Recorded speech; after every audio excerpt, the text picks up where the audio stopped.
Hey, what's up, guys? This is Kyle Jones, Jones Sport Fishing, and today is Sunday, the 7th of July, and here is your first weekly Upper Columbia River Chinook and Sockeye report. So, as everybody knows, we started, well, if you don't know, we started last week on the 1st, and typically this opening week is just probably one of the best weeks of the entire year fishing wise, and this week really didn't disappoint at all. We had really fantastic fishing right out of the get-go.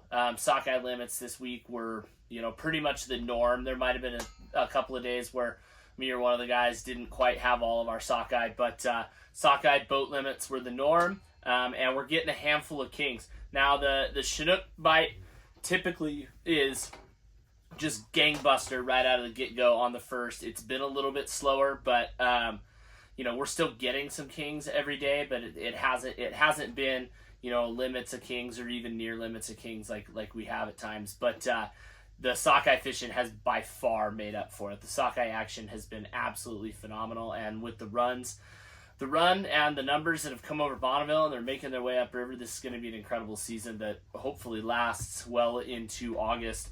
I know Barry and I take off at the end of July, and we'll head to the out to the coast to fish buoy 10. But Jesse's going to stay here in Brewster, and he will be fishing sockeye through the middle of August. Sockeye, Summer Chinook, whatever's here, he's going to be banging on them. So it should be an awesome season.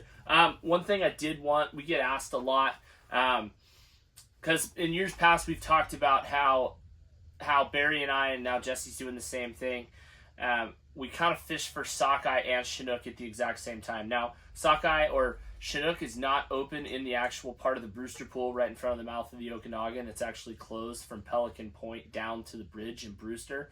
So that's changed things a little bit for us. So we've been focusing on some other areas where there are Chinook and sockeye both present at the same time. And we're going to keep doing that until that little kind of bite thing that we have there runs out. So if you come over, you don't see us in the Brewster Pool. That's why the Brewster Pool has been fishing really good the last few days. There's guys that are out there, they're doing great. The morning sockeye bite's been fantastic. So if you like to fish the Brewster Pool and you like to catch sockeye there, the fishing's been pretty good. So I encourage you to get out and get it done. But I just wanted to show you guys the basic rig that I run. And it's really, really simple. And as some of you guys know, simple for me is about as good as it gets. So all I'm running is I'm fishing about 30 inches a leader, which is a lot when you're thinking about sockeye and stuff, but I'm fishing these behind Pro Troll style 360 flashers. So I'm running 8 and 6 ounces of lead, and I'm running about 30 inches a leader behind a Pro Troll. It's pretty much the exact same setup that we use at Drano, Wind River, all that for springers, but it just consists of one number, that's just a 1/0 owner hook, a number 4 treble, a couple of beads at a smile blade, either in the 0.8 or the 1.1 size. And there's a couple other companies. Moneymaker makes the shaker wing. Jeff Laybourne up in Sandpoint, he's got blades that we use. We use all of those kind of blades, but just a really basic rig, and then you just put a coon shrimp on there, rig it so its head's dangling back here, but nothing fancy. Just lop that coon shrimp on there and you're good to go.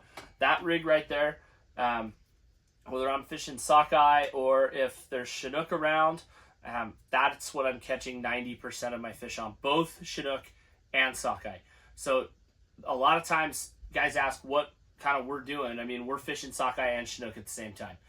We are in spots where that's going to be able to happen. Now later in the month, we'll see what happens with the Chinook bite, and if the sockeye keep being aggressive in the spots we're fishing for them, we may end up moving up to the Brewster Pool and kind of getting in on sockeye mania up there. But for now, we're going to kind of keep running this program and see how long it runs. But anyway, guys, we do have some open days here still. I have a couple. Barry maybe has 1 or 2, and then Jesse has some days to fill, guys. So, and then we got a couple other great guys that we also book dates for. So if you guys are interested in getting up here and fishing with us on the Upper Columbia, don't hesitate to give our office a call or go online, jonesportfishing.com, and you can book online there and kind of just view the calendar and see what's going on.